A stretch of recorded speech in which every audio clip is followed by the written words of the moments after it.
Манайхан орон амгалан алтгая. Монголын үндэсний олон нийтийн телевизийн цаг үе үзэл бодол ярилцлагын нэвтрүүлгээ эхэлж байна. Энэ удаагийн нэвтрүүлгээ бид Монгол улсаас Америкийн нэгдсэн улсад суугаа онц бөгөөд бүрэн эрхт элчин сайд Булгаагийн алтан гэрлийг үрж энэ элчин сайдын яамд эхэлж байна. Тэгэхээр 1987 оны 1 сарын 27 бол Америк Монголын харилцааны бас нэг түүхэн тэмдэглэлт өдөр гэж тооцогддог. Энэ өдөр дипломат харилцаа тогтсон байдаг. Энэ үйл явцыг та бол оролцож мэддэг хүмүүсийн нэг гэж би сонссон. Тэгэхээр энэ түүхэн үйл явц ямар байдлаар өрнөж ирсэн бэ гэдгээс үзэгчдэд мэдээлэл өгч ярилцлага эхлэе гэж бодлоо.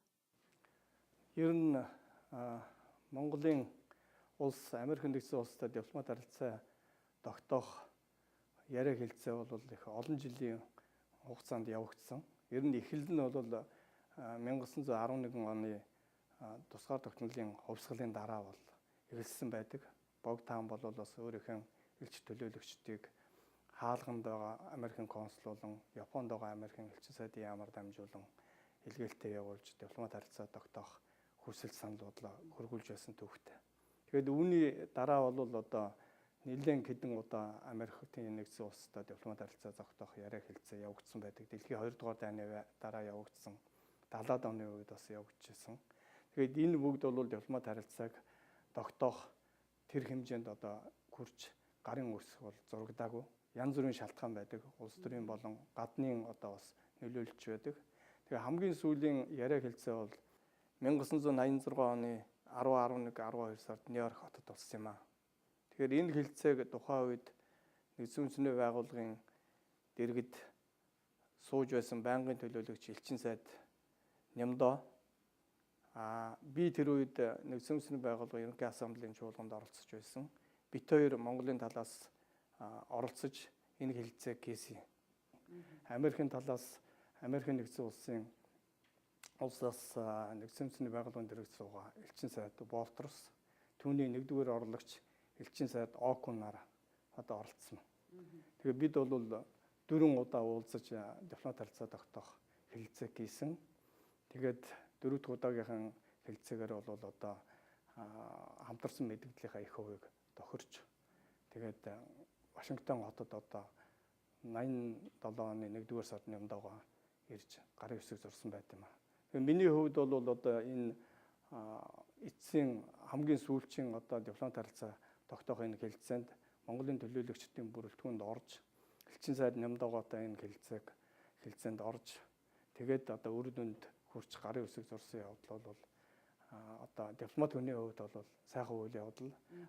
Монголын гадаад харилцааны хувьд одоо дэлхийн том гүрэнтэй дипломат харилцаа тогтоосон нь бол үнэхээр бас чухал үйл явдал болсон гэж үздэг юм аа. Та бол яг үнийг хэлэхэд анханаас нь тэр одоо 28 жилийн өмнө үйл явцад оролцож байсан хүн өнөөдөр энэ 28 жил үргэлж одоо энд элчин сайд юм уу элчин сайдын яамд ажиллаагүй боловч нэгэнт энэ гадаад харилцааны албан зүтгэсний хувьд энэ 28 жилийн үйл явц хэрхэн өрнөж ирв, ямар шүү, хэтийн төлөв нь ямар байна гэдгийг дүгнж хэлэх, үзэл бодлоо хуваалцах эрхтэй хүн гэж бодож байна л да. Тэгэхээр бид нар бол одоо энэ Америктай харилцаж байгаа харилцаагаа янз бүрээр тайлбарладаг. Харин Америкийн нэгдсэн улсаас Монгол улс сууж ирсэн нэг элчин сайд бол хөгжлийн тусламжийн харилцаанаас эдийн засаг худалдааны харилцаа руу шилжиж байна гэж хэлсэн байгаа юм. Өнөөдөр бол бид нар бол 3 дахь хөршийн асуудлын тухайч нэлээ яриад байна. Яг өнөөдөр одоо энэ хөгжлийн тусламжийн харилцаанаас эдийн засаг худалдааны харилцаа руу жинхэнэ утгаараа шилжиж чадсан гэж та дүгнэж байна уу? За 27-8 жилийн харилцааны түүх бол яг улс орондын харилцааны хувьд нь аваад үзэх юм бол хугацааны хувьд богино хугацаа л та. Гэтэ ийм хугацаанд бол одоо харилцаа хоёр орны харилцаа яаж явж ирвэ гэдгийг харах юм бол бас чамгүй зүйл хийсэн байгаа. Тэгэхээр анхны одоо элчин сайд томлогдоод тэрнээс хойш 88 онд элчин сайдын яамаа нээсэн. Манайх Америкийн нэгдсэн улс 89 онд Монголд элчин сайдын яамаа нээсэн. Түрүүн би хэлсэн одоо тэр дипломат харилцаа тогтоох хэлцээг удирдах явуулсан элчин сайд Нямдоогоо бол 88 онд Монголын анхны элчин сайдаар Вашингтон томлогдож ирсэн. Тэгээ энэ хүний ирсэн энэ үеэс эхлээд Америкийн нэгдсэн улс элчин сайдын яамаа нээснээс эхлээд хоёр талын харилцаа бол яг тийм хөгжих үндсэн тэр чиг хандлага төрлөөгөө орж эхэлсэн. Элчин сайдын яам нээгдснээс хойш хамгийн гол анхаарч ирсэн зүйл бол мэдээж худалдаа эдийн засгийн харилцааг хөгжүүлэх, хөрөнгө оруулалтыг татах энэ чиглэлд чиглэж байсан л да. Гэхдээ эхний одоо 88 оноос одоо 2000 он хүртэлх үеийг аваад үзэх юм бол мэдээж энэ тусламжийн харилцаа давмгаалж байсан. Тусламж гэснээс би одоо энд нэг зүйлийг хэлхийг хүсэж байна. Ягаад гэвэл 1991 оноос өнөөдрийг хүртэл бол Америкийн нэгдсэн улсын одоо хөгжлийн агентлагийн шугамар бол манад ерөнхийдөө 220 сая долларын буцалтгүй тусламж үзүүлсэн байдаг. Дээр нь бол мянганы сорилын анхны гэрээгээр бол 285 сая. Ингээ нийтдээ бол Америкийн буцалтгүй тусламжийн хэмжээ бол 520 сая тусламжийг энэ одоо дипломат харилцаа тогтоосон хугацаанд өгсөн байна. Энэ бол өнөө тусламжийн харилцаа гэдгийг харуулж байгаа тоон одоо үзүүлэлт юм. За худалдаа эдийн засгийн харилцаа ямар хүн янзтай явж ирсэн бэ гэхээр өнөөдөр бас ч ингээд ирэхэд харахад бол тэр бодит харилцаа руугаа шилжиж байгаа явдал харагдаж байгаа. Жишээлбэл худалдаа эдийн засгийн одоо худалдааны эргэлт 2013 онд 535 сая доллар хүрсэн. За энэ үзүүлэлтээрээ бол Америк нэгдсэн улс Хятад, Оросын дараа манай 3 дахь худалдааны хөрш болж хувирч байгаа. Харамсалтай нь бол 2014 оны үзүүлэлтээр бол энэ юу бол бууж байгаа. 535 сая нь бол 280 сая хүртэл бууж байгаа. За энэний гол юу нь бол манай өнөө уулуурхад хэрэгжиж байгаа проектуудын удаашрал хурдцтай холбоотойгоор яаж байгаа. Гэхдээ Америк нэгдсэн улс Монголын худалдааны одоо том түнш хിവэрэ үлдэж байгаа. За энэ бол Америк нэгдсэн улс худалдааны хувьд бол Монголын бас нэлээд том түнш болтлоо. Энэ 27 жилд одоо болтлоо одоо хөгжиж ирсэн байна гэдгийг хэлэх нэг үзүүлэлт байгаа. За хөрөнгө оруулалтын хувьд бодит харилцаа одоо яриад байна шүү дээ. Хөрөнгө оруулалтын хувьд бол манад бол ерөнхийдөө Америкийн хөрөнгө оруулалт нэг 408 сая доллар байна. Америк шиг том эдийн засагтай гадаадд хөрөнгө оруулагч том орны хувьд бол энэ бол чамлалтай тоо. Гэхдээ яг манай эдийн засгийн хувьд ингээд аваад үзэх юм бол 408 сая долларын хөрөнгө оруулалт бол бас харилцааны тодорхой бодит үзүүлэлт мөн гэж хэлэх байна. Тэгээд тоон үзүүлэлтээр би ингээд хоёр орны тэр бодит худалдаа эдийн засгийн харилцаа ямар явж байгаа гэдгийг сая 2-3 тооноос бол харагдаж байгаа гэж бодож байна. Тэгэхээр таны хариулт дундаас тэр мянганы сорилын сангийн 285 сая доллартай холбоотой жоохон тодруулъя гэж бодлоо л да. Үнэхээр томоохон төслүүд хэрэгжиж Америкийн засгийн газрын тусламжийг үр дүнтэй ашиглах тухаар олон яриа хэлцэл болж дүгнэлтэж их гарч ах шиг байна. Ер нь үр дүн сургамж гэвж бодвол энэ дээр та юу хэлэх вэ? Элчин сайдын хувьд. За Америкийн тал одоо мөнгө өгсөн тал нь юу гэж үнэлдэг вэ гэвэл манад хэрэгжүүлсэн төслийг их амжилттай боллоо гэж үзэж байгаа. Тэгэхээр бид бол мэдж байгаа манайх энэ 285 сая долларыг юунд аваад зарсан бэ гэхээр дэд бүтц завсан, зам тавьсан, 174 км зам тавьсан. За манайх эмнэлгийн салбарт авсан. Агаарын бохирдол байгаль орчны салбарт авсан. Сургалтын одоо төвийг хөгжүүлэх энэ чиглэлээр авсан. За хөрөнгийн одоо бүртгэл түүний шин системийг бий болгох гэдэг юм. Ийм 5 чиглэлээр л авсан байгаа. Тэгэхээр энэ 5 проектыг одоо үр дүнгийн авч хэлэлцээд нодон жилийн хэлэлцсэн дөнгөөс үзэхэд бол Америкийн талын их сэтгэл хангалуун байна. За мэдээж Монголын тал хэрэгжүүлсэн байгууллага бол аваад хэрэгжүүлсэн учраас энд бол одоо сэтгэл таатал байх хэвээр. Тэгэхээр бид бол энэ эхний одоо буцалтгүй тусламжийн 285 саяын энэ гэрээг бол нэлээд амжилттай ашигласан гэж үзэж байгаа. Үүний нэг тодорхой үр дүн нь бол бид өнгөрсөн жил 12 сард 2 дахь одоо гэрээнд гарын үсэг зураг эрхийг авсан. Хэрвээ эхний гэрээ бол амжилттай биш болсон бол энэ юуг авах болцоо бас байхгүй байх хэвээр. Тэгэхээр тэр шалгуур үзүүлэлтийн 2 дахь удаага шалгархад шалгуур үзүүлэлтийн нэг нь бол нэгдүгээр гэрээгээ хэрхэн бэрэгжүүлсэн байна. Ямар төслүүдийг хэрэгжүүлсэн байна. Тэр нь бол тухайн орны хөгжилд эдийн засагт нь ямар хөв нэмэр оруулах гэдгийг харгалзаж үздэг. Тэгэхээр эхний гэрээнүүдийн одоо хэрэгжилтийн явц ингээл үргэлжилж байгаа шүү дээ. Одоо бол гэхдээ энэ явцын байдлаас үзэж байгаа дүгнэлт нь бол Америкийн талаас өгч байгаа дүгнэлт бол нэлээд сайн дүгнэлт өгсөн учраас 2 дахь гэрээнд одоо зөвшөөрөл авах ийм болцоо нэгдсэн гэж хэлэх байна. Тэгэхээр биднийг одоо яг Америкийн нэгдсэн улсыг зорж ирэхийн өмнөхөн бол Монголд бол нэлээд шуугиан тэгсэн л дээ. Америкийн засгийн газар бол дахиад биднэрт мянганы сорилын сангийн хэмжээний одоо буцалтгүй тусламжаа өгөх нь бид нар чи одоо дахиад их том төслүүд хэрэгжүүлж болох нь гэж нэлээд шуугиж эхэлсэн. Гэхдээ бид нар нэгдүгээр төслийг хэрэгжиж явах үед санаж штэ. Төслүүдэд санал болгоод байдаг. Яг тэр нүр дүнтэй нэлээд удаашарсан тийм ээ. Бид нар өөрсдөө шалтгааллах зүйл их байсан. Энэ хоёр дахь төслийг хэрэгжүүлэхэд бид юу анхаарах ёстой вэ? Дахиад л бас нэг өөр нэгэн барайл ингээл нөгөө төслүүдэд шалгаруулж чадахгүй удах үед өөртөө шалтгааллах юм дээр алдах үед гэдэг болгоомжл байна уу? Одоо бол 2 дугаар гэрээний асуудлыг хэлцгээр 1 сарын 25-нд одоо Америкийн мянган сорилын корпорацийн төлөөлөгч нар Монголд очино. Тэгэхээр энэ төлөөлөгчдийн хоёр асуудалтай, хоёр зорилготой очиж байгаа. Эхний зорилго нь бол ерөөсөө 1-р гэрээний хэрэгжилт ямар явцтай явж байна. Энэ дээрээс ямар сургамж авах. Тэр сургамжууд дотроос одоо 2 дугаар гэрээгээ лөгөө шууд 2 дахь асуудал нь 2 дугаар гэрээг хэлсэн. Ямар төсөл хэрэгжүүлэх юм, яах юм, Монголын эдийн засгийн хөгжлийн одоо дүгнэлт хийн. Ямар салбарт нь 2 дугаар гэрээг одоо 2 дугаар гэрээний төслийг хэрэгжүүлэх юм гэдэг. Тэгэхээр энэ хоёр бол хоёулаа хоорондоо уялдаатай. Тийм учраас одоо сургамжийн асуудлыг бол бүр зайлшгүй бол тооцож үзсэн. Тэгэхээр би бол ингэж бодож байгаа. Өчигдөр бол мянган сорилын одоо ерөнхий захирал хатагта Дана Хайттай уулзсан. Азийн одоо асуудал эрхсэн захирал нь байсан. Тэгэхээр бид нар хоёр талдаа ярьж тохирсон зүйл юу гэвэл одоо нэгдэх одоо гэрээний хэрэгжилтээс үлдсэн сайн муу сургамжийг одоо маш нарийн тооцож хоёр дахь одоо төслөө тохирохтой бол одоо хурдан тохирох, цаг алдахгүй тохирох, бодиттой тодорхой салбараа тооцож гаргах тийм аа.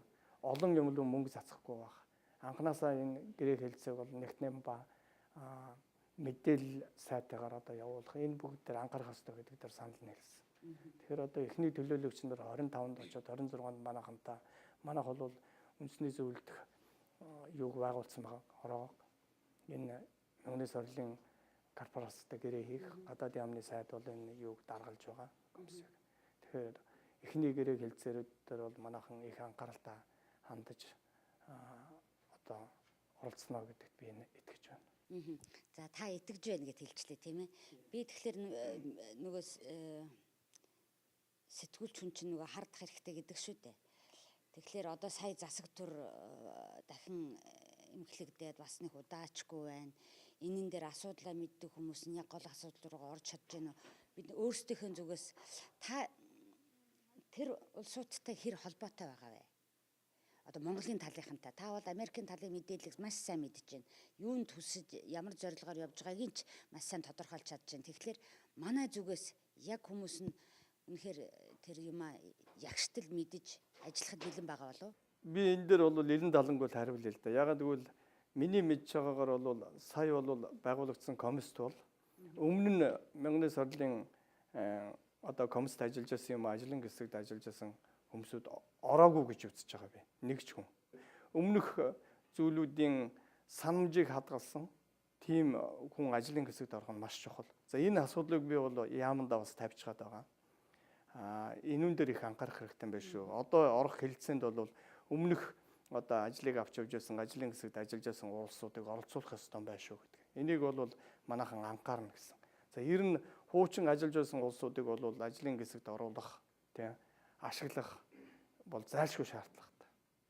Тэгэхээр энэ асуудалд бол хичнээн засгийн газар одоо ингээд шинэхэн байгуулагдсан ч гэсэн би бол нэг зүйлийг одоо хэлхийг хүсэж байна.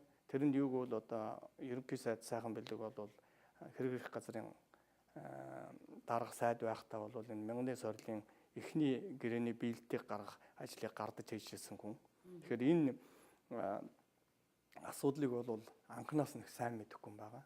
Тийм учраас ерөнхий сайд бол бас энэ асуудалд илүү одоо их анхаарч яана гэдэгт би бол итгэлтэй байна.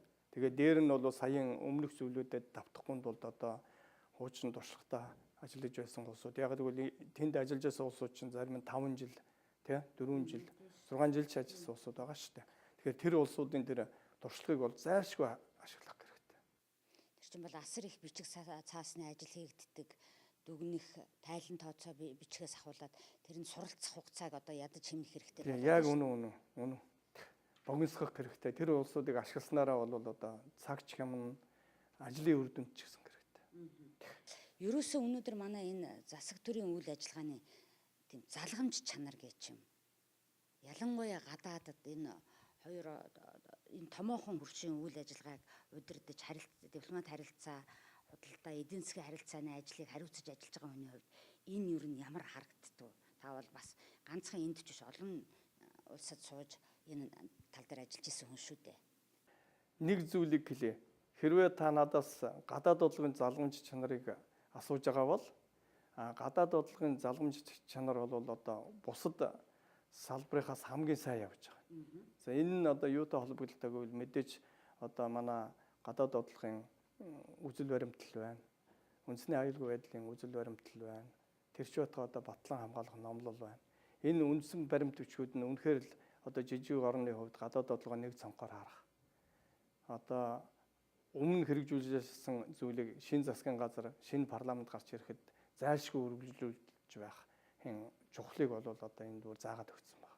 Тэгэхээр энэ үндсэн баримт бичгүүд байгаа нь бол нэг талаар сайн. Нөгөө талаар ер нь одоо ардчилсан өөрчлөлтийн дараах энэ 25-6 жил дотор гадаад бодлого бол энэ залгамж чанараа алдахгүй үргэлжлүүлэхдээ хамгийн сайн явсан салбар гэж би хэлэх байна. Зүгээр бусад салбарт бол одоо сайн мэдэхгүй байна. Гэхдээ ер нь практик амьдралаас харахад бол энэ залгамж чанар бол байнгын шүүмжлэлтэй байдаг л зүйл шүү дээ. Боловсон хүчин байна. Төрийн албыг одоо уламжлуулах. Одоо сая миний хэлж байгаа тэр санамж тийм төрийн санамжийг одоо дамжуулж байх. Энэ бүх зүйл дээр бол маш их шүүмжил гардаг шүү дээ. Дотоод бас анхаарах зүйлүүд их байдаг байна. Гадаад бодлогын хувьд одоо баттай хэлж чадах нэг зүйл бол энэ залгамж чанартаар бол нэлээд сайн явж байгаа. Гэхдээ анхаарах зүйл их байгаа. Бас би бол энийг бүрэн сайн тэгж явж гин гэж хэлж чадахгүй мэдээж. Та сая ярианда маш чухал одоо бидний баримталж явах улс орны хөгжил, аюулгүй байдлын гол чухал баримтчгуудыг хэллээ л дээ. Үндэсний аюулгүй байдлын үзэл баримтлалын тухай. Тэгэхээр бас л сая наашаа гарахаас өмнөхөн манай улсын эдийн засгийн одоо өсөлт дэвшилтэй салшгүй холбоотой нэг томоохон төсөл дээр Америкийн томоохон хөрөнгө оруулагч болох Peabody оролцож чадаагүй тухай мэдээ бид нэр дөнгөж ирнэ дэрснийхаа дараа сонслоо л доо. Тэгэхээр энийг одоо чухам та дипломат хүнийхээ хувьд юу гэж дүгнж харж байна? За энэ бол бас л их чухал асуудал. Яагаад гэвэл би одоо элчин сайд дээр томилогч ирээд энд 2 жил болох гэж байна. Тэгэхээр энэ орны харилцаа Монгол энэ оронтой харилцах харилцаанд юу анхаарах вэ гэдгийг л анх ирчгээл бодож байсан. Тэгэхээр энэ дээр хамгийн чухал зүйл бол ерөөсөө худалдаа эдийн засаг хөрөнгө оруулалтын чиглэлээр л харилцаа хөгжүүлэх ёстой байна. Ягаад гэвэл улс төрийн харилцааны хувьд бол хоёр талтай бол янз бүрийн зүйл байхгүй. Тэгэхээр хөрөнгө оруулагч эндээс хичнээн их байна. Худалдаа эдийн засгийн харилцаанд хичнээн эрчимчээ хөгжинэ. Бусад салбар одоо дагвар салбарууд байна шүү дээ. Соёл, урлаг, боловсрол, жуулчин, тийм хүн солилцоо одоо бүх салбар бол аяндаа өөрөө хөгжинэ. Нөгөө талаар бол тэр хөрөнгө оруулалтыг худалдаа эдийн засгийн харилцааг эрчимтэй сайн хөгжүүлж чадах юм бол одоо бага дунд чиглэлийн хөрөнгө оруулалтын харилцаа бол өөрөө аяндаа бас хөгжих үндэстэй. Нөгөө талаар бол Америкийн нэгдсэн улстай бол энэ 3 дахь курсын харилцааны үзэл баримтлалын хувьд бол харилцаа зайлшгүй хөгжүүлэх ёстой ийм орн гэж би боддог. Ер нь үндэсний аюулгүй байдлын үзэл баримтлал, гадаад бодлогын үзэл баримтлалын дагуу манай 3 дахь курсын харилцаа гэсэн тийм томьёол байдаг. Тэгээ энэ харилцааны 3 дахь курс гэдэгт нь бид нар бол одоо Ази, Европ, Америкийн өндөр хөгжилтэй орнууд, олон улсын байгууллагууд ийм л бүх юмыг оруулж байгаа шүү дээ. Тэгэхээр эдгээр оронтой харилцаа хөгжүүлсний гол ач холбогдол нь юундаа байна гэх юм бол одоо нэг талаас бол өндөр технологи Монголд нэвтрэх боломжтой. Хоёрдугаарт бол эдийн засгийг эрчимжүүлэх одоо шинэ менежментүүд орж ирэх хэрэгтэй. Тэрүүгээрээ их онцлогтой. Тэгэхээр би энүүнтэй холбогдуулаад зөвхөн хэлээ л да. Энэ бол одоо миний хувьд элчин сайдын хувьд бол Peabody компани бол Монголд бол 7 жил орчим ажилласан байдаг. Тэгээ гол нь бол юунд ямар чиглэлээр ажилласан гэвэл ерөөсөө энэ чинь бол дэлхийн нүүрсний хамгийн том компани нэг өндөр технологитой ийм л компани шүү дээ. Тэгэхээр энэ компани Монголыг сонирхоод Монголын 5 толгой төсөлд ороод өөрийн технологи тийм менежментэд оруулна гэдэг бол асар том чухал зүйл л дээ. Проектыг орчин үеийн аргаар явуулахаас гадна одоо баталгаатай явуулах тийм үү. Энэ бүх зүйл дээр маш чухал. Нөгөө талаар хоёр талын харилцаанд бол мэдээж ойлгомжтой. За юу нь миний сэтгэлийг бас за өнөө гонсоолгож байна гэнэ одоо санаа жоохон зовоож байна гэхээр ба штэ. Энд бол нэг юм байна. Одоо үндэсний аюулгүй байдлын концепцийн заалтын дагуу бол манайх нэг оронтой хийх, нэг орноос авах, нийлүүлэх импортын одоо хэмжээ нь бол нэг орн давмгаалсан байх ёсгүй гэсэн нэг заалт байна. Нөгөөх нь бол хөрөнгө оруулалттай холбогдолтой. Энэ дээр бол нэг орноос авах хөрөнгө оруулалт нь нийт хөрөнгө оруулалтын 3/1-ээс хэтрэхгүй байх бодлогыг баримтлана гэж. Энэ юу гэсэн үг вэ? Нэг орноос авах хөрөнгө оруулалт 33%-аас хэтрэхгүй гэсэн үг л дээ. Тэгэхээр би одоо статистик хэлье л да. Тоо. Өнөөдөр бол манайха өмнөд хөрчтөөгөө хийж байгаа одоо манай экспортын худалдааны тийм 90% нь өмнөд хөрчтөө хийж байна тийм үү. Хөрөнгө оруулалтын одоо статистик үзүүлэлтийг аваад үзэх юм бол манайх бараг 30% нь хятад улсад одоо ногдож байгаа.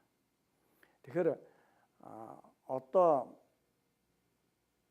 манайдар гарч байгаа янз бүрийн хэвлэлийн мэдээлэлд байгаа л да би их зарим нэг бодиттой мэдээлүүд гэж үзэж байгаа. Жил хагас өмнө ерөнхий сайдыг айлчлах хувьяар бас мэдээлүүд гарч ирсэн. Хятадтай бол манайх 20 жилийн дотор нэг 10 том проект хэрэгжүүлнэ. Тэр нь бол ерөнхийдөө нэг 30-аас 40 миллиард биш ээ 60-аас 70 миллиард долларын одоо хөрөнгө оруулалт юм уу. Одоо зүгээр тим юм ярихаа байлээ л да. Зөвхөн саяын 5 толгойг яриа л да. Тэгэхээр 5 толгойн энэ хөрөнгө оруулалтыг одоо хятадаас орж байгаа энэ том компани бол гол хөрөнгө оруулагч. Тэгэхээр энэ хөрөнгө оруулалтыг ингээд зүгээр тооцох юм бол 33% энэм хөндлөлтэй. Тэгээ өшөө их олон проектууд яригдж байгаа шүү дээ, тийм.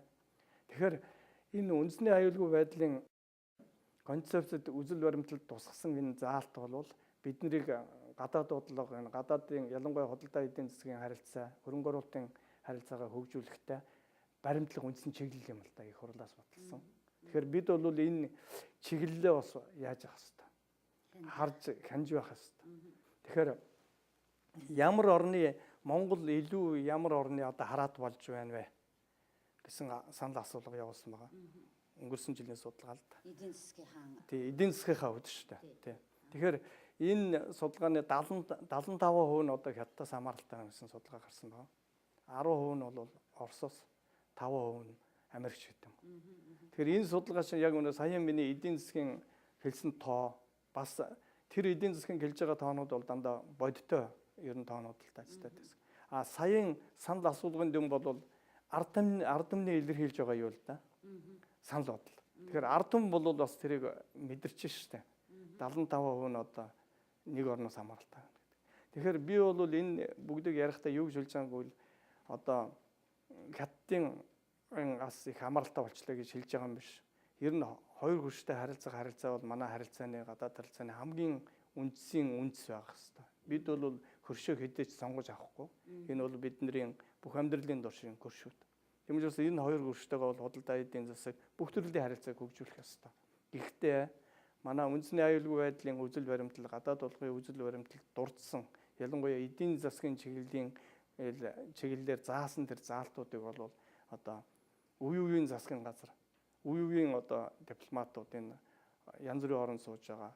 Энэ бүгдийн гол чиглэл болгож ахал зөвлөлт.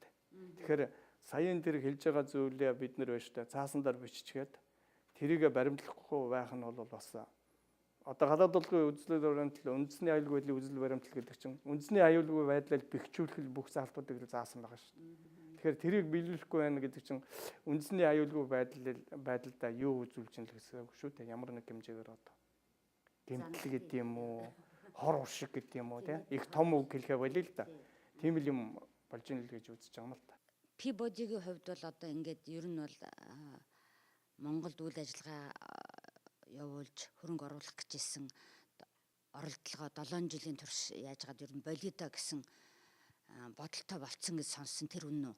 Тэр үнэн ер нь 3 сарын сүүлээр бол өөрийнхөө одоо үйл ажиллагааг Монголд явуулах үйл ажиллагаа зогсоож байна гэдэг.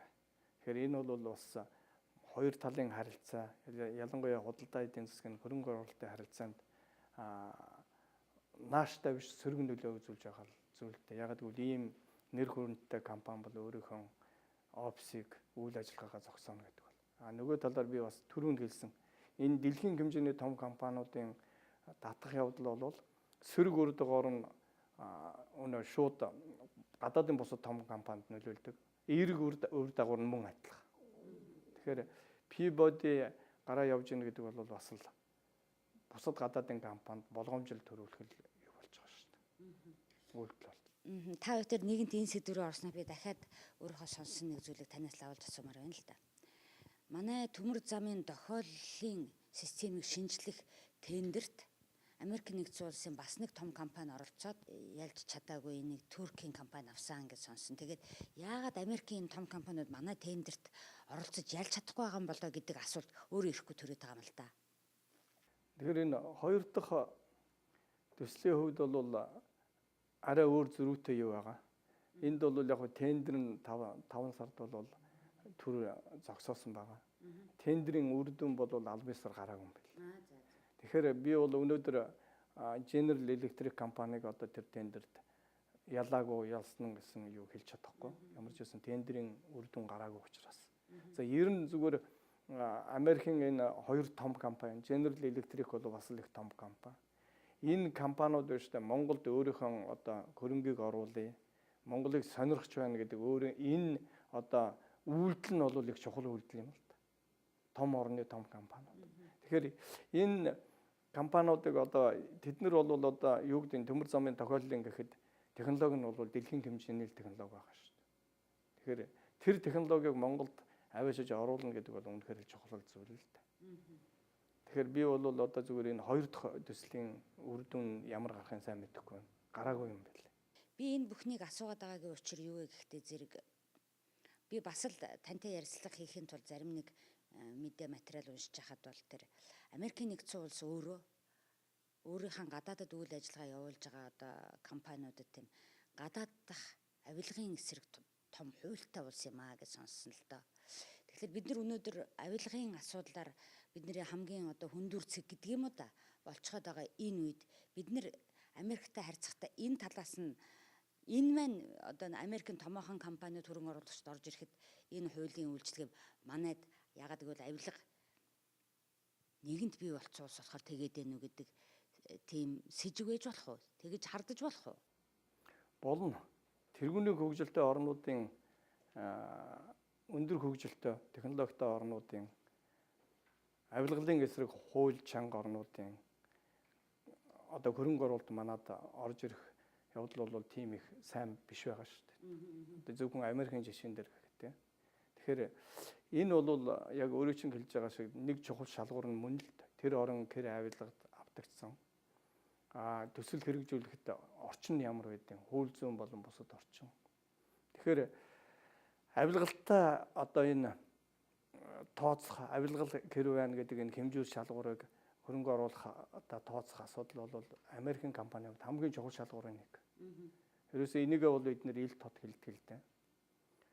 Тэгэхээр сая бол юу болсонгүй л 1000-ны сарын 2 дахь гэрээг одоо шалгарч Монгол улс шалгархад Монгол улсын авилгалын индекс нь бол 2013-аас 14 онд буурсан үзүүлэлт байгаа л да. Тэгэхээр тэр чинь буурлаа гэдэг тэр нь алга болчихоогүй зүгээр яг статистик үзүүлэлтээр. Тэгэхээр тэр үзүүлэлтийг яг Дэлхийн банк нас гаргаж байгаа шүү дээ.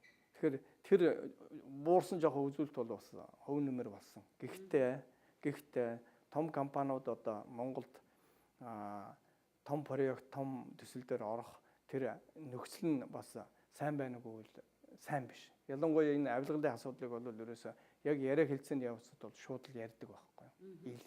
Танах бол төвшин өндөр байгаа. Янз бүрийн юунд дээр бол авилгалын жижиг юу их өндөр шүү. Өрнөттэй орнуудын компаниудыг одоо шалгаруулахгүй байгаа шалтгаануудын нэг нь бол бас тэр болж байгаа шүү. Танах одоо тийм өөр орнуудаас их амархан тийм одоо юу гэдэг л дээ.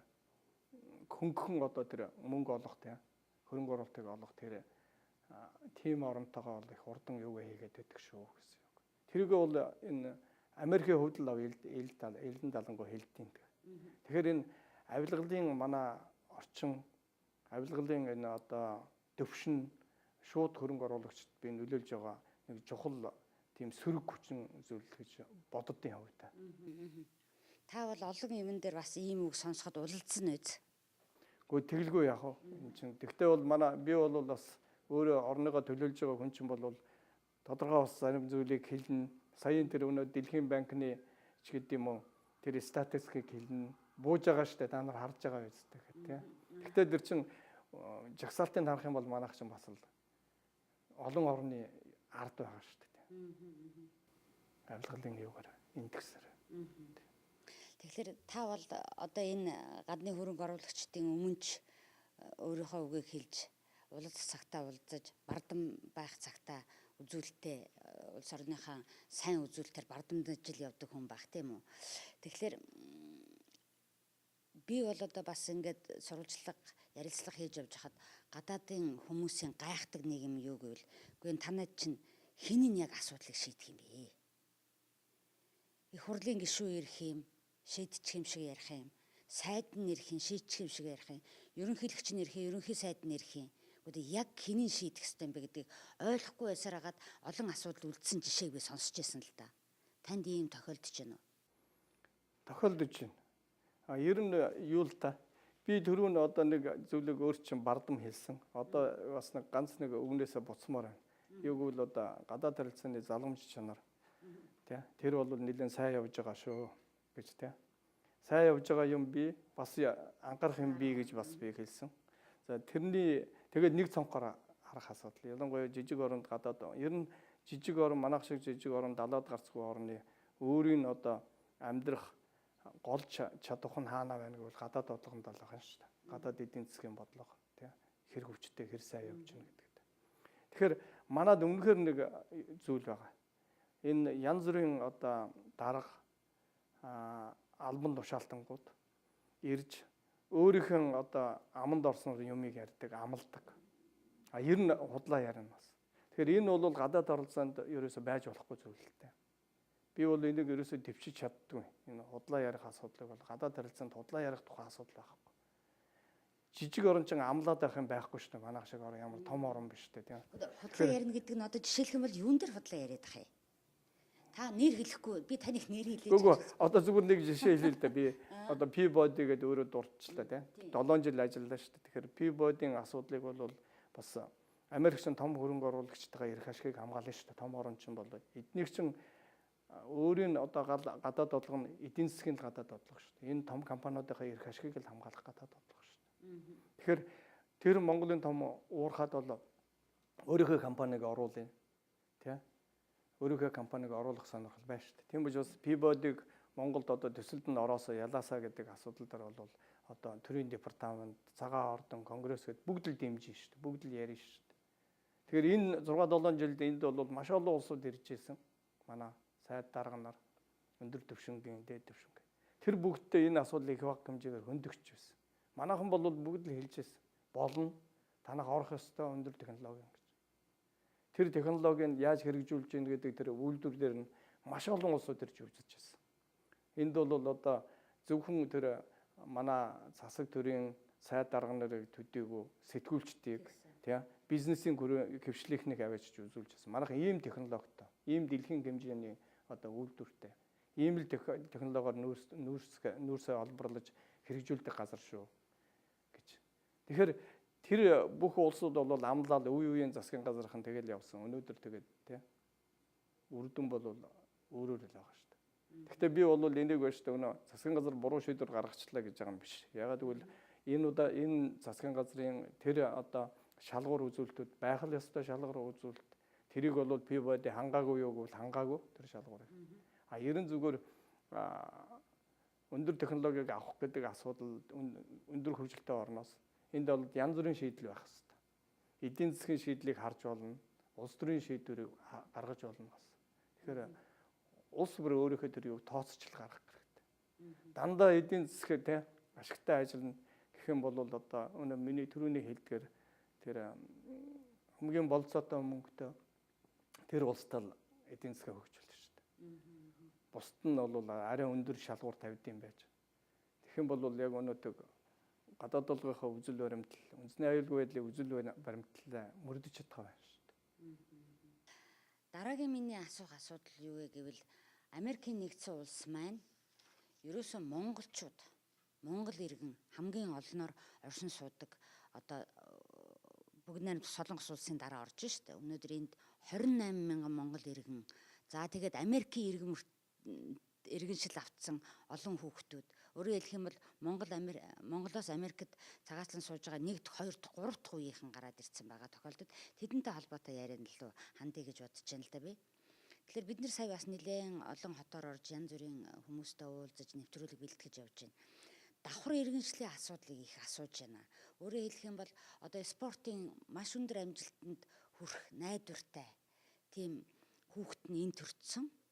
Тэгээ бид нар Монголынхаа нэрийн өмнөөс энэ хүүхдээ олон улсын чанартай томоохон тэмцээнд оролцуулмаар байх юм. Гэтэл энэ маань Америкийн иргэн байдаг гэдэг. Энэ асуудлыг яаж шийдэх юм бол гэдэг их асууж илээ. Би бас энэ асуултыг танаас асууж байна. Энэ бол бас асуух ёстой яг амьдрал дээр гарч л байгаа асуудал та. Би хэллээ Америкийн бол 28 мянган орчим. Яг таг тоо биш ер нь 28 мянган орчим монгол иргэд амьдарч байгаа. Энэ нь бол одоо бүгд найрамдах Солонгос ард улсын дараа л хоёрт орж байгаа шүү дээ. Монгол иргэд гадаад хамгийн олноороо амьдарч байгаа. Хоёрдмол харьяаллын асуудлыг би нэг л юм хэлье. Нэгдүгüүрт эрх зүйн орчин гэж юм байгаа. Тэгэхээр манайх бол үндэсний аюулгүй байдлын үзэл баримталд тий хоёрдмол харьяаллыг зөвшөөрөхгүй гэсэн заалт байж байгаа. Хоёрдугаарт нь харьяатын хувьд. Тэгэхээр нэг нь үзэл баримталтай заасан, нөгөөх нь харьяатын хувьдаа заасан учраас маш их тодорхой зүйл л дээ. Эрх зүйн орчныхоо хувьд. Гэхдээ хоёрдмол харьяаллыг одоо зүгээр тэр хоёрын заалтаар ингээд хөдөлгөөнгүй юм шиг ойлгож болохгүй. Бас үзэл баримталтай одоо асуудлыг шийдэх гарцыг одоо ярьж хэлцээг явуулах тийм боломж нь бас нээлттэй байдаг.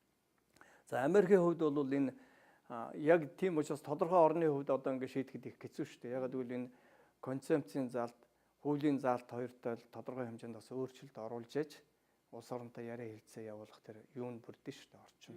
Тэгэхээр хараахан одоохондоо энэ чиглэлээр бол манайх авч хэлэлцээд аюулгүй зөвлөл дээр юм уу парламентаар авч хэлэлцээд ярилцж байгаа зүйл байхгүй байна. Тэгэхээр энэ хоёрдмол харьяаллын асуудал бол одоохондоо бол яг энэ саяын хоёр баримт хүчийн заалтын дагуу явна л да. За амьдрал дээр юу болж байна гэхээр амьдрал дээр хоёрдмол харьяалал бол одоо аяндаа бий болж байна. За анхных нь бол мэдээж манайхаас Казахстан руу гарсан улсуудаар гарсан. Дараагийнх нь бол одоо ингээд өндөр хөгжилтэй орнуудаар гарч эхэлж байна. За зарим одоо Европын орнуудын шалгуур нь бас өндөр болсон шүү дээ. Германууд гэхэд одоо зөвхөн тухайн орны иргэншлийг авахын тулд тийм ээ. Заавал өөрийнхөө иргэншлээс гарсан тийм баримт хүчгээ авчирч үзүүлж шийдвэрлэж байгаа. Тэгэхээр Америкийн хувьд арай өөр. Америк бол одоо ерөөсөө тийм бичиг баримт шаардахгүй. Өөрийн нутаг дэвсгэр дээр төрсэн хүүхдэд шууд паспортыг өгчөж байгаа шүү дээ. Америкийн. Тэгээ 18 нас хүрэхтэй бас тэрийг сонгож авч болно. Америк бол шууд хоёрдмол харьяаллаа өөрөө зөвшөөрдөг. Дээр нь Америк бол ямар нэг оронтой хоёрдмол харьяаллын тухай гэрээтэй байна уу байхгүй байна уу тэр хамаарахгүйгээр паспортаа олгож байгаа төрсэн хүүхдэд. Тэгэхээр энд бол суугаа амьдарч байгаа орн тийм нөхцөлийг бүрдүүлж байгаа учраас энд төрж байгаа бүх хүүхдүүд юу болж байгаа. Америкийн иргэний паспортыг төрсөн өдрөөс эхлээд авчиж байгаа. 2000 оноос хойш одоо статистик тоогоор бол 2480 орчим хүүхэд төрсэн байна л да энд. 2000 оноос хойш шүү дээ. 2002 оноос хойш тийм. Тэгэхээр энээс өмнө бас төрсэн байгаа тийм. Харамгүй. Тэр үед нь бол энэ бүртгэлийн систем нь өөр байсан шүү. Одоо бол яг биднэрт байгаа юугаар тийм байна шүү дээ. Тэгэхээр энэ бол зөвхөн хүүхдийн хувьд хоёрдмол харьяал нь ийм хүн дээр гарцсан байна л гэсэн тоолтой тийм. Тэгэхээр наан нь бол хоёрдмол харьяал өөр залуучууд хүүхэд байхдаа ирсэн улсууд юм уу тийм юм дээр бас гарчихсан байгаа байхгүй хоёрдмол харьяал. Тэгэхээр энэ тоон үзүүлэлт бол нэлээд цаашаа бол өндөр байж болох магадлалтай. Тэгэхээр сая бол хоёрдмол харьяалтай хүн өөрийнх нь улсын нэрийн өмнөөс тэмцээнд орох, тий олон улсын арга хэмжээнд орох ч гэдэг юм уу. Улс орныхоо нэр хүндийг одоо гаргая гэсэн тийм сайхан сэтгэл гаргаж байна л да. Тэгэхээр манад бол зүгээр янз бүрийн тийм журмууд бий зохицуулдаг. Жишээлбэл одоо холимог гэр бүлээс гарсан хүүхэд бол 18 нас хүртлээ тий аль альны юугаар нь явж байхад бол нэг их юу аахгүй. Тэгээд 18 нас хүрэл одоо өнөө иргэний шинчилсэн бүртгэлгээ сая гарлаа шүү дээ. Тэрүүнд заавал бүртгэх ёстой. Хэрвээ тэрүүнд бүртгэх юм бол нөгөө юунасаа гарна. Бүртгэхгүй бол нөгөө гадаад орныхоо иргэншлийг авна гэсэн л заалт бол одоо их тодорхой болчиход байна л да. 4 жилийн өмнө бол одоо тийм байгаагүй. Одоо бол шинчилсэн бүртгэлээр тийм гарч ирж байгаа шүү дээ. Тэгэхээр энэ асуудлын гарцыг яаж шийдэх ёстойг вэ? Энэ бол мэдээж үндэсний аюулгын зөвлөл дээр яригдах асуудал. Энэ бол парламент дээр яригдах асуудал. Тэгээд тэр хууль зүйн орчны гарцыг тодорхой болгож өгөх асуудал. Тэгэх юм бол тодорхой хоорондоо одоо хоёр дүнлэг харьяал зөвшөөрдөг орнуудтай хэлэлцээ хийх ёстой байхгүй. Жишээлбэл Америк нэгдсэн улсад ч гэдэг юм. Ийм олон иргэдүүд ингээд үүссэн юу хоёр дүнлэг харьяал үүссэн мэн энийг яаж шийдэх вэ байхгүй. Тэгэхээр одоо бол энэ асуудал бол яг энэ бий болсон аяндаа бий болсон энэ нөхцөл байдлаараа л ингээд аяндаа одоо ингээд одоо тухайн тохиолдолд яаж явах хэвээр тэрүүгээр зохицуулагдаад явж байгаа. Гэхдээ энэ 18 нас хүрээд хүрсний дараа энэ бол өөрөө аяндаа бас хууль зөрчигдөд яваад байгаа байхгүй. 18 нас хүрчгээд тэр хүн эднийх хоёр дүнлэг харьяалыг зөвшөөрдөг учраас чи өөрийнхөө иргэнээс гар гэж одоо герман шиг шаардахгүй байна л да. Тэгэхээр тэр хүн бол гарах өөрийнхөө иргэншлээс гарыг гэсэн хүсэл бол дотор нь байхгүй байгаа шүү дээ. Монгол хүний хувьд. Гэтэл одоо шинчилсэн бүртгэлээр бол ер нь заашгүй гарах юугаа гарч байгаа байхгүй. Аль нэгийг сонгох. Тэгэхээр энэ тоо бол цаашдаа нэлээ өсөх л баг. Ингээл харж байхад бол Монголд ч гэдэг юм уу өөр гадаад улс оронд байжгаад одоо бие давхар болсон эмэгтэйчүүд бол хүүхдээ нэг томроогоо хад орж ирэл энэ төрчөөл явж гин шүү дээ. Тэгэхээр энэ асуудлыг зайлшгүй шийдэх шаардлагатай гэдэг саналыг бол та хэлж гин гэж ойлгож байна тийм үү? Тэгэхээр дараагийн нэг асуудал байна л да. Одоо энэ 20 хэдэн мянган хүн энэ чинь бас яг тоочны тоо биш гэж байгаа шүү дээ тийм ээ. Өнөөдөр энэ Обамагийн засгийн газар ямар шийдвэр гаргах вэ? За ямар ч үсэн энд төрсэн Америкийн иргэн хүүхэдтэй хүмүүс 3 жил ажиллах эрхээ авч эхэлж явах шиг байна тийм үү захирамжийн дагуу. Тэгж ойлгож болох уу? Ер нь цаашдаа яаж энэ цагаачтыг асуудлыг шийдэх юм бол эндээ одоо ажиллах эрхтэй албан ёсны бичиг баримттай болох уу гэсэн их тийм хүлээлт үүсчээд ах шиг байна. Энэ ер нь ямар шүү ах бол одоо энд амьдарч байгаа хүмүүсийн эцэг эхчүүд өөрсдөө ч их л хүлээж чимээ шагнаж суух шиг байх юм. Обама ерөнхийлөгч өнгөрсөн оны 11 сарын 20-нд зарлиг гаргасан. Цагаачтын эрх ашгийг л одоо хамгаалах тийм зарлиг гаргасан. Тэгээд энэ зарлиг нь бол 8 заалттай. Энэ зарлиг бол одоо хэрэгжүүлэх бие юуг нөхцөлийг бүрдүүлж бэлтгэх үүднээс энэ ямар ч байсан бэлтгэл ажил нь 3-аас дээш сар яана гэж байгаа.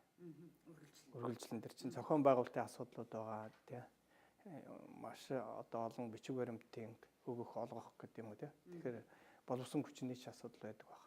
Тэгэхээр энэ бол 3 сарын гаруй хугацаанд бол бүх бэлтгэл ажлаа хангана гэж байгаа. Тэгэхээр 11 сарын 20-нд одоо энэ зарлиг гарсан. 8 заалттай. Тэгэхээр энэ 8 заалтын 2 нь бол манай иргэдэд хамаарагдана. Нэгдүгээр заалт нь бол 1990 оны 2010 оны 1-р сарын 1-ээс өмнө Америкт орж ирсэн 16 нас хүрээгүй хүүхдийн эцэг эхэд ажиллах эрх болон өгч баримт бичгийн зохицуулна гэсэн байна. Тэгэхээр 10 оны 1 сарын 1-ээс өмнө 16 настай хүүхэдтэй орж ирсэн, тэрнээс доош настай хүүхэдтэй орж ирсэн бүх улсуудад хамаарч байгаа. Хоёр дахь заалт нь бол мөн 2010 оны 1 сарын 1-ээс өмнө Америк нэгдсэн улсад орж ирсэн Америкийн иргэн буюу Америкийн одоо байнга оршин суух үнэлэгтэй грин карттай гэсэн. Хүүхдийн эцэг эхэд ажиллах эрх болгоно гэж байгаа. Хугацаа зүгээр заах ажиллах. Тэгэхээр энэ хоёр заалтын дагуу Монгол иргэдүүд одоо тэр бизнесийн асуудлыг зохицуулах юм асуудал гарч байгаа. Тэгэхээр энд бол нэг тоо хэлээ л да. 28 мянган иргэдээс 18 мянган нь бол одоо юу гэж байгаа. Хууль бус. Нэг өөрөглөө визийн жирдэлтэй виз нь харалцсан. Тэгэхээр энэ 18 мянган энэ иргэдийн тодорхой хувь нь бол саяын 2 заалтанд хамрагдаж тийм визийнхээ асуудлыг зэгцэлж авах тийм болцоо гарч ирж байгаа. Тэгээ зүгээр хэдэн мянган орхон буу мэд 18 мянгаас тийм үү. 2-3 мянган хамаарагдах юм уу 4 мянган хамаарагдах юм уу. Сая 2 заалт л одоо гарцаагүй манай иргэдэд хамаарагдах тийм заалт байна. Тэгэхээр энэ заалтаар одоо иргэдүүд биш тэ ийм өөрийнхөө юуг авна гэдэг бол албан ёсоор хууль ёсоор амьдрах тийм болцоотой болно гэдэг бол их чухал зүйл л дээ. Ягаад гэвэл одоо тэр чинь өнөөдөр social security нийгмийн аюулгүй байдлын тэр номер дугаараа авчна тийм үү. Тодорхой хэмжээнд бас зээл авах тийм үү. Эмнэлгийн даатгалд хамрагдах байх гэдэг одоо олон асуудал нь бас шийдэгдэх ёстой. Энэ нь бол зөвхөн одоо тэр хууль ёсны болж байгаагаас гадна нийгмийн асуудлыг шийдэх тийм нөхцөл нь бүрдэж байгаа. 18 мянган хүн байж та хууль бусаар амьдраад яг ийм хатуу хууль тогтоомжтой газар тийм үү эрүүл мэндийн даатгалгүй одоо амьдрна гэдэг бол бас хэцүү шүү дээ. Тэгэхээр энэ бол одоо зарилгын дагуу бол Монголын иргэдүүд бас тийм хууль ёсны болж авах тийм болцоо нэгдэж байгаа. Гэхдээ энд одоо бас өөрсдөөс шалтгааллах юм их байна. Өөрсдөө одоо энэ асуудлаа бичиг баримтаа өгч явж манайхаа ер нь одоо энэ талаар элчин сайдын яаманда консулын газартаа эрхээ хамгаалуулах талаар ер нь хэр идэвхтэй байдаг юм бэ? Ер нь зүгээр энэ зарлиг гарсны дараа бол консулын гэлцтэй би тодорхой үүрэг өгсөн байгаа. Энэ заалтуудыг одоо ингээ бүгдийг яаж байгаа орчуулаад дорн тавиад бид нар бас Монгол хуульчдтай яг энэ одоо энэ юун дээр ажиллаж байгаа Монгол хуульч байгаа. Яг энэ цагаачлалын зарилгыг хэрэгжүүлэх. Эдний одоо мэрэгжлийн хуульчдагтай Монгол хүн.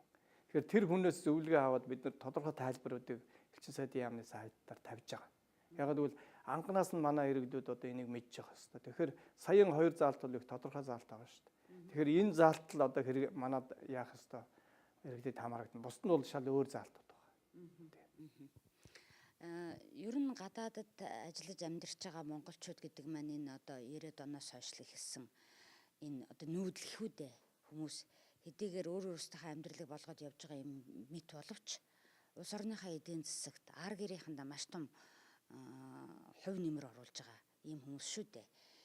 Хэдэн ч гэр бүл багаар батхад нэг гэр бүл ихээр батхад 3-4 гэр бүлийнхаа аж амьдралыг дагаал явж байгаа хүмүүс өнөөдөр энэ тар ажил хийгээд хэцүү хүнд байгаа юм шиг болов. Тэгэхээр энэ хүмүүсийнхаа нийгмийн даатгалын асуудал. За хизээ нэгэн цагт нас өндөр болдог, нутаг орноо барааддаг. Тэр үед одоо нийгмийн даатгалынхаа асуудлыг яаж шийдэх байна вэ гэдэг дээр Америкт байгаа монголчуудын хувьд жоохон байдал хэцүү л байх шиг байна. Солонгосод байгаа монголчууд бол ямар нэг байдлыг шийдэх гарцаа олсон. Тэгэхээр энэ ер нь Америкийн талтай энэ талаар ярилцах, хэлэлцэх асуудал байгаа болов? За би энд ингэж л хариулъя танд. Юу гэж хариулахыг бол нэгдүгüүрт нь бол гарц байгаа. Нийгмийн даатгалд хамаардаг. Энэ нь бол сайн дурын даатгал гэж байгаа манад. Сайн дурын даатгал нь тэтгэврийг хамаарч байгаа, тэтгэмжийг хамаарч байгаа. Мэргэжлээс шалтгааллах өвчин, гинтийн осол гэдэг ийм 3 чиглэлээр байгаа. Тэгэхээр тэтгэврт хамаардаг асуудал бол өнөөдөр тэтгэврийн доод хэмжээ 100 мянган 10%-ийг төлөөд тийм ээ. Тэгээ явах хэвээр нөгөө хоёр нь бол яг тэр юуны цалингийн доод хэмжээний 1%-ийг төлнө гэсэн тийм заалт байгаа. Тэгэхээр энийг яаж хэрэгжүүлэх ёстой? Манайхан бас энийг сайн мэдэхгүй байх шиг.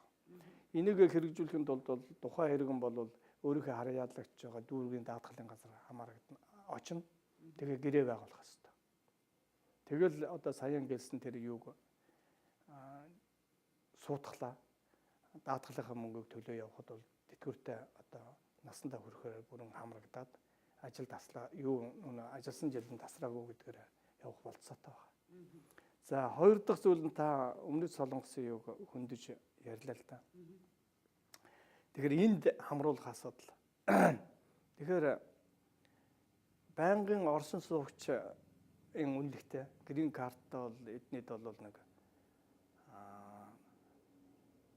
5,000 тий 800 орчим юунууд байгаа. Иргэд Монгол иргэд.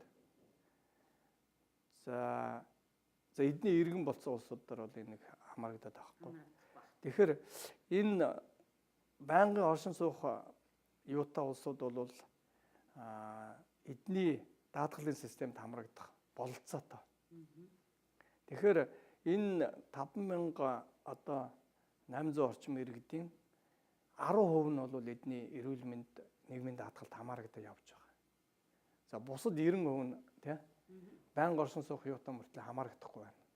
Тэгэхээр эдний өнө даатгалын хуулийн заалт нь бас юм чанга юутай холбогдолтой л да. Тэрний нэг заалт нь бол юу гэвэл 10 жил тасралтгүй ажилласан байх хэвээр. Тэгээд энэ хугацаанд бол $46,000 одоо доошгүй долларыг бол даатгалын санда тий төлсөн байршуулсан байх хэвээр.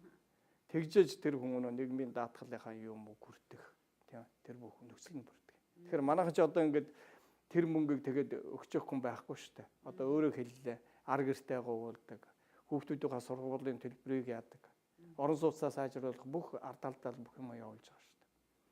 Тэгэхээр тэр өнөө хууль бусаар амьдарч байгаа улсууд төдийгүй байнгын оршин суугч визтэй тэрийг хэрэгжүүлж олох бололцоотой улсууд нь бас хэрэгжүүлэх юм юу болчихж байгаа. Нөгөө талаар эднийхтэй яг хоёр талын гэрээ өнөд өмнөд солонгос шиг байгуулъя гэхээр манай иргэдийн одоо ихэнх нь харалцсан улсууд байгаа учраас гэрээ болохгүй шүү дээ яагаад гэвэл. Гэрээ бол яах ёстой гэвэл яг тийм хууль ёсоор гэрээнийхээ дагуу ажиллах визтэй ирсэн улсууд л хамаарах хэрэгтэй байхгүй.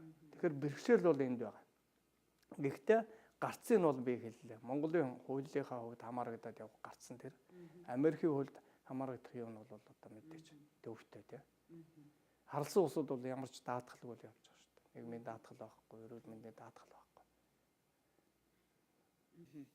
За ингээд ярилцлагын цаг дуусахад өгч байна. Тэгэхээр ерөөсөө Америк гэдэг улсад ажиллаж амьдарч байгаа монголчууд Америк гэдэг улсыг өөрийнхөө энэ дэлхийн хөгжилтэй улсын хувьд очиж амьдрах газар гэж харж бас жижиг дунд бизнес эрхэлж байгаа хин ч гэсэн Америкийн техник технологи тэднэртэй хамтарч ажиллах гэсэн хүсэл тал талд л байх шиг байна.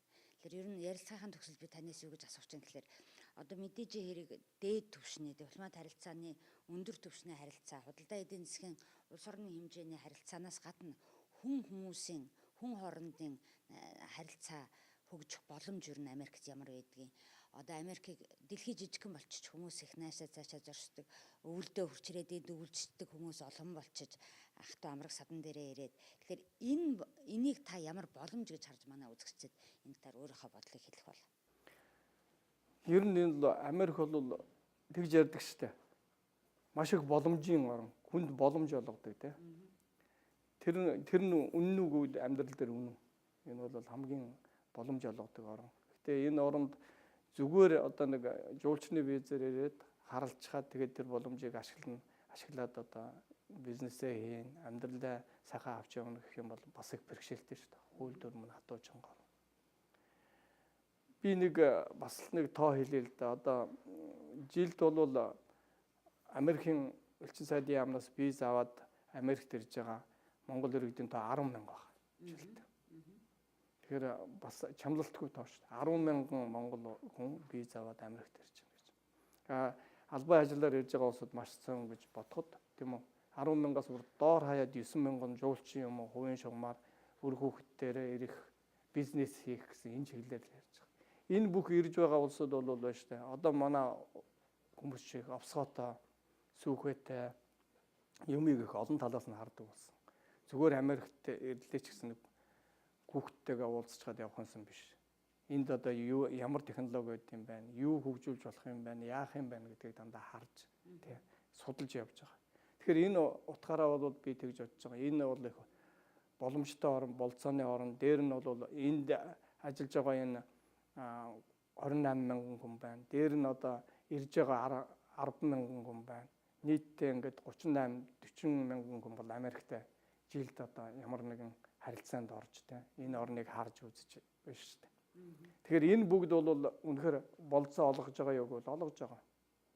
Дээр нь шүү дээ суралцж байна.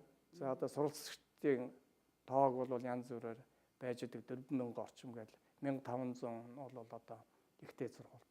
Гэхдээ энэ бол дахиад л хэлгээд дандаа хувийн шугамар ихэнх. Ягаад гэвэл энэ засгийн газрын тэтгэлэг энэ төрөйгээд байсан юм их байдаг. 30 юм уу 40 хүний асуудал байна гэсэн шүү. Бусд нь дандаа хувийн шугамар. Тэгэхээр энд суралцж байгаа энэ улсууд бол бас тэр мэдээлэл технологиг аваачих, тээгчих улсууд нь болж байгаа.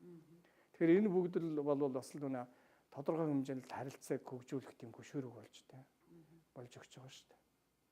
Тэгэхээр энэ орн төр болцооны орн мөн үгүй мөн?